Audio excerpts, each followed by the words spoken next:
Hello and welcome. This is Rooflemonger and my friends. In today's video, we're talking Marvel Tokon Fighting SOuls, and we're going to be talking about training mode. Because training mode, if you want to get serious about the game, you are going to get familiar with this screen and everything about it, because we all got to put some time into the lab. But I'm here to show you some tips on how to use training mode to make the most of your time and make it the most effective it can be. Now, I guess the first tip is real simple here, because the menu sort of lies to you when you're in training mode out of the gate. What you want to do here is hit that button that says change menu type. And change menu type gives you the real options. If you're in the default menu, you literally do not get to see everything. So change menu type so you unlock the advanced options. You will miss out a lot, so make sure you do this immediately. Next up, now that that's done, go to display settings, immediately go and turn on frame data. Make sure input history is turned on damage data, and turn on invulnerability. This will clutter your screen a little bit. It's a little annoying, I know, but you need to know this stuff. Because stuff like damage. Say you are testing out your combos. It is absolutely to your benefit to know exactly how much your combos do. It's sort of a big deal because you want to maximize your damage output, right? So knowing exactly what the combo does, how much it does, where, like all that, you need to know the exact numbers. And for the frame data, it's sort of important to know the startup of your various moves, because knowing the speed of the various attacks is a big deal, especially if the opponent is blocking. When it says recovery, when it says like the number, it could be plus or it could be negative, that's how plus or negative the move is on block. And knowing how plus or negative a move is on block is a big deal, because it'll let you know if the move can be punished or not. And generally speaking, most people's fastest attacks are 6 frames. So if a move is -6 or more, that means it's punishable on block point blank, FYI.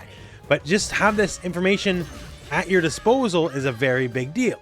Like knowing if a move is plus on block, and thus you hit a button first, you will go first, that's a big deal. So knowing which is negative, which is plus, you need to know this info.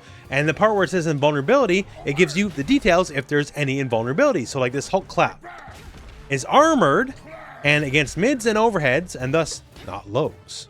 So having the info on display on demand is a big deal. You want all this stuff on. Next up, the game has a great feature to save your time, right? So you can go to character select, but you can also go to quick character select. And quick character select lets you do stages, characters, without having to go just back into the menu, which is great. Like say I need Wolverine up front, okay, perfect, save and exit, and we'll reload, boom, Wolverine's up front, sure, whatever, right? But there's another feature in here. When you go to quick character select, and you go to change your team, you can also go to load registered team, and you can have teams that are registered. Let's show what this looks like. So we're actually at the main menu. We're gonna go to quick menu, we're gonna go to team building. And this is where we register teams, and this is actually where we can get a lot of fun things done. So, say I want Loki, Blade, Star-Lord, and Danger, right? Okay. So from here, they're now my registered team, but a few other things. So I can also make sure, like, oh, I want this specific color, or if I want a specific skin, that's also there. You can change your team name, by the way. So if you want your team to be the Sugoi Berserkers, you can have that team name irrespective of what the actual name would be normally. You can also change your team poses when you are winning, you know, if you want some cool stuff going on. Like, you can customize a lot of things. So this affects, like, all your modes, because you can use your register team for, like, casual matches, for ranked. If you just want cool stuff, this is kind of just how you do it. So having a registered team matters more outside of training mode, but just for the benefit of training mode, here it is. There's our registered team. We'll now load it into our team. We have our special color for Loki, so we don't need to worry about it. And boom, here we go. We got our team and we are golden, right? So now you know, and also again, this affects other modes like online mode, so it'll save you time, register the team. Now, next up is another important time-saving measure. Like, say you want to practice with Hulk. Hulk has the gamma gauge mechanic, and then you got to trigger it, you got to trigger it, you got to trigger it, and then, yeah, okay, finally I have my charge up, but, you know, I only have it for so long, and then the gauge is going to disappear, and then I got to start all over again. There's a way to save time on that. So go to gauge settings, go to character-specific settings, and every character that has, like, a unique gimmick, some way, some shape, some form, you can now mess with it. So Hulk, gamma level. can always be level 1, it can always be level 2, or it can be permanently in the Gamma Rage state.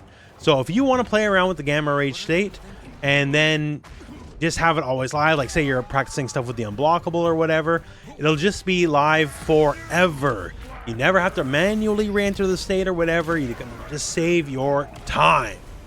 Or much the same here, Carnage. Carnage has that cool parasite state, right? But you do have to kind of reapply it with the hits. And, you know, if you're using combos that like use it with the explosion, then you got to reapply it. Again here, gauge settings. We can go to Carnage. And it can just always be on. So now, no matter what, the parasite effect's always on. So I can burn it all I want. It'll just immediately reapply every time I reset the match. So I don't need to worry about manually reapplying it or whatever.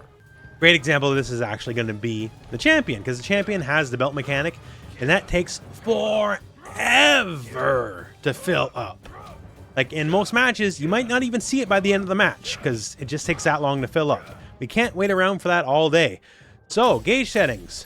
Go to champion, awaken form, constant, boom. Now he's just always in the cool form. Everything's unlocked. You don't got to worry about it. You can just have this on demand, save you a lot of your time. So again, gauge settings, character-specific settings. You have the characters in battle or just every character in the game. It's up to you. You know, if you want to change the stuff for the characters you're currently not using, but just always want to be on. So it's all there, and if like there's a specific thing, like a small buff, whatever, and you just always want it on, or you want like a certain version, like, you know, hey, Deadpool, I always want stun grenade. Also on top of stun grenade, I always want to make it so I have the fourth wall attack active. So now I can practice my electrics all I want, because I'll always have the stun grenade. I can always do my cool electrics and just like however you want it, right? So the options are there. Anything you want character specific. You don't got to constantly reset the battle or, you know, get the requirements out of the way. You can have it on, always on, whatever it may be for the character. More time-saving stuff. So whenever you hit touchpad, you reset the battle. You will do this all the time, because like it'll be like, oh, drop the combo, reset, and you'll drive yourself nuts. But at least it's there. You just hit touchpad, you reset the battle. Sure. But there's also some macro shortcuts. So if I hit back touchpad, it'll bring me to the corner. If I hit forward touchpad, it'll bring me to the other corner. Great. And if I hit down touchpad, it'll put me back to neutral no matter where I am. But if I hit up touchpad, it'll reset like just where we are, right? So I'm on player 2 side now. So then I'll start in the corner the one way or be in the corner the other way. So you can just kind of switch up that way. Also, hitting different buttons and touchpad also does stuff. So say the heavy button, right? So if I hit heavy button and touchpad, it'll now switch a stage. So if your stage is there to be switched, you'll just switch to whatever one's appropriate. So say you want the corner. Now, okay, I have the corner here, and I can do my wall splat combos and just sort of figure that out. Like, or if you just want, hey, I think this one looks cool, you can be here. So heavy and touchpad switches stages. Also, the various attack buttons can lead to this as well. So like, if I hit light and hit touchpad, you see I switch with Carnage. So I'll switch with the player 1, the shooter assist slot. Same thing here. If I hit medium, hit touchpad, I'll switch with whoever is in the second assist slot, and so on and so forth. So basically a lot of stuff just to quickly save you some time. Another very important mode you're going to use is random block. I know that doesn't sound that sexy, but it's very important for hit confirming. So you're in training dummy settings, go to block random. What this means is sometimes they block, sometimes they don't.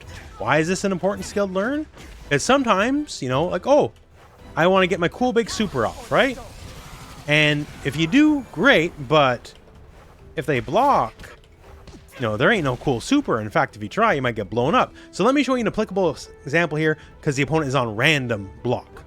So Storm has a property with a little tornado that if you do her super, the tornado also comes from the super. So the idea is I want to take these, toss it with the wind, hit the enemy with it. So now the idea being here, like they might block, they might not. So if it connects, I can turn this into a super move, right?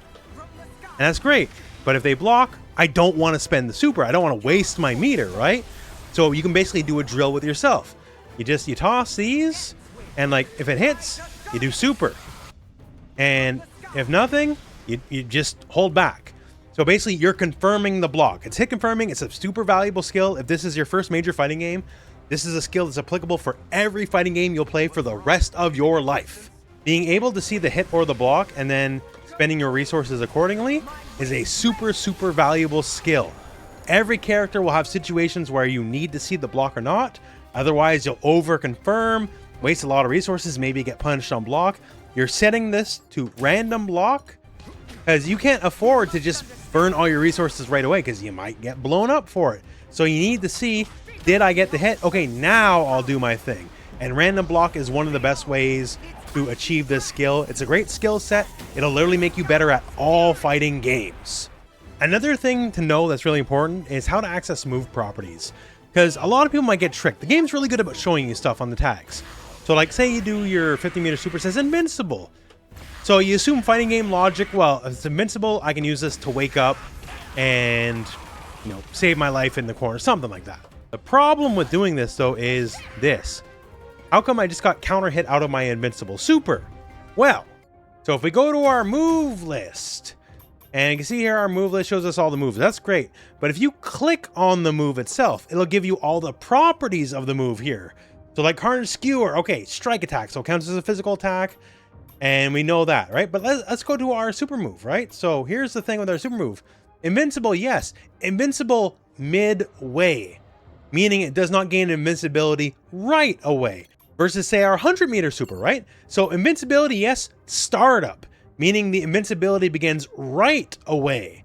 So now that I know that, okay, now I know there's different kinds of invincibility. Some are right away, some are later into the move. We can even use this to learn properties of, say, even the universal mechanics. Like go to Assemble Smash. Okay, it's a strike, it's an overhead, and it has the armor at startup. So the armor that the move has, we now know is frame 1. That's really nice to know. That means it's really good as a reversal. Like say the champion's unique attack, the command grab. Well, now I know it's a true command grab because it says throw. Say his counterattack though, all of the protection and parry stuff is midway, so not frame 1. So it's not a reversal on say your wake up, but more of a called shot, right? So a lot of the moves properties, which you think might be a little obvious, but don't know the particulars, the move list will tell you. You just got to go into it and see it for yourself. Another thing is knowledge is power in a big way, right? Learning setups is cool, but learning how to expose your own setups is just as important.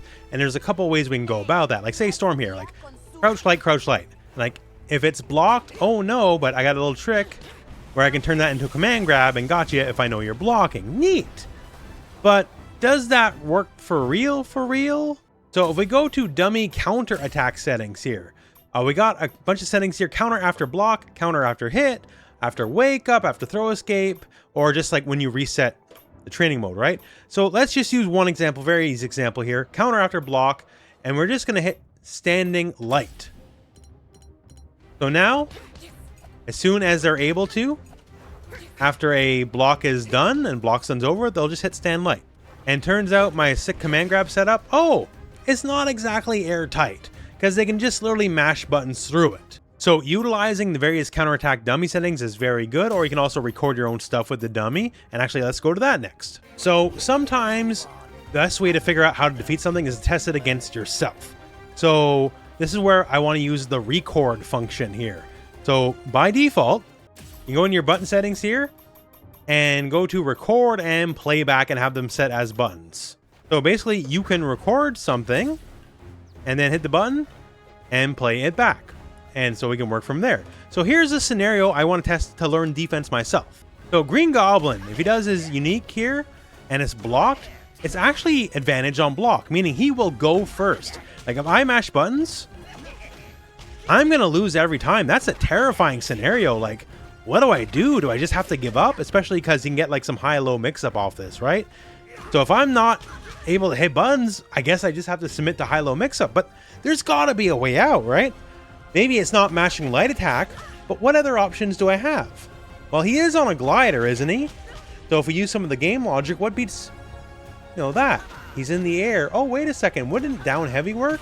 And oh, yeah, down heavy works, right? And now I'm in this scenario, so now I know that. But also, in my testing here, I've also learned, hey, how come I just got counter hit? I'm hitting down heavy. So now I'm learning, okay, down heavy will work, but it's got to be frame perfect. Like, you got to mash that stuff right away. Like, you can't be casual about it, because yes, it will work, but the window for it to work is very small. And then, okay, well, down heavy works. What about my armored, assemble attack, right? That should work. It's armored. Well, about that. So in theory, absolutely, except it doesn't have infinite hits of armor. So if Goblin's just going for the quick double overhead, not going to work. But since we're testing it ourselves, we now know a lot of stuff. Earlier in the video, we talked about how supers, they have invincibility, at least the 50-meter super, but it's not immediate. It happens partway into the move. So will it work in this scenario? Let's find out. Yes, it will, because Goblin has the advantage, but it's not enough. It's enough to beat whatever button you're going to press back, but it's not enough to beat out the startup period of your 50-meter super. So if you're looking for a reversal in this scenario, spend 50-meter, you're out. And you can go through these quick fire because you recorded this scenario, so it'll just play back at the press of a button. So again here, set a button to record, and then have it play back, and all of a sudden you can test yourself in these scenarios you'll commonly find yourself in the game. Very nice. And the last quick thing I want to mention here is the game has training presets, and it'll bring you through a lot of scenarios that are common to the game and also just in fighting games in general. Like say here, let's go to blocking practice. Let's see how that works out. And so what Captain America is going to do is he's going to attempt to mix us up. And it's on you to know which one's going to come. That's a low. Next one, who knows? Because I don't. Overhead. I actually was too slow to react there, right? Because I'm talking and making a video, and now I'm doing this, but we're not going to edit that out. But yeah, so this is a common thing. Like, can you react fast enough here to what's going on? And this is a common scenario you're going to find yourself in, is the mix-up, and it wants you just to react to the mix-up, and it's going to put you in that scenario over and over and over, kind of ad nauseum, and it'll mix it up just a little bit. Here's another one, anti-air practice. This is a very airborne game, right? So the opponent is just going to basically kind of attack you with different jumps and different angles, and it's up to you to kind of try to react to it. You can elaborately set up, these kind of things through like recordings and, save settings. Like right there, he baited my anti-air, right? Potentially, I would have got blown up for that. So it's about just kind of teaching you to react to the right moments. And it has these baked in scenarios through all these presets. So you don't have to manually create these in training mode. It's all just there for you. Like another really good one right here is throw escape practice. The idea is you got to be ready for those throw techs and just kind of see them as they happen. Right there, I hit the button too early. I messed up my timing. I got thrown, right? So it's here to kind of prepare you for the moment. Sometimes, hey, it might be too slow. That's perfectly fine. That's kind of why we're practicing, right? That's kind of the whole point. So again, training presets, a lot of the kind of more common scenarios in the game, or just in fighting games in general, try them out. So that's a lot of what the game has to offer for training mode. There's a lot more I haven't even mentioned here. Like, specifics of messing with various gauges, function button setting, training battle states. But I feel these are kind of like one of the more important things to know. And if you're going to be serious about this game, you're going to spend a lot of time in training mode. Practice your combos, figure out your setups, find out what works, what doesn't work. So these are the things you need to know to help you ease into living in the lab like the rest of us fighting game players. And once you get it all figured out, then you can hang with the best of them. So that said, that is the video. So check out the playlists at the end. There's more Tokon videos for you, and there's going to be more to come on the channel. But for now, that's it for me, and that's it for the video. So thank you very much for watching. Hope this video has found you well, and go out and play some Marvel Tokon.